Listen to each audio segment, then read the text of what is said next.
পরিচ্ছেদ 3 ঈমানের বিষয়সমূহ।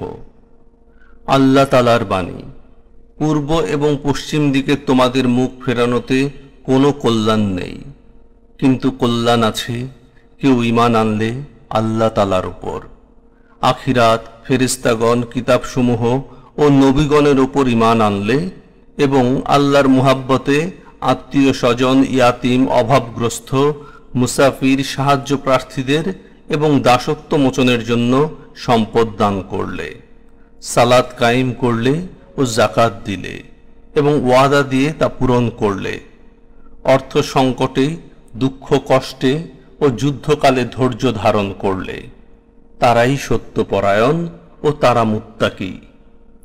অবশ্যই সফলকাম হয়েছে মুমিনগণ যারা বিনয়, নম্র, নিজেদের সালাতে। আব্দুল্লাহ ইবনু জুফি রহমতুল্লাহ আলাইহি আবু হুরায়রা রাদিয়াল্লাহু তাআলা আনহু থেকে বর্ণিত, রাসূল সাল্লাল্লাহু আলাইহি ওয়াসাল্লাম ইরশাদ করেন, ঈমানের শাখা রয়েছে 60-এর কিছু বেশি, আর লজ্জা ঈমানের একটি শাখা।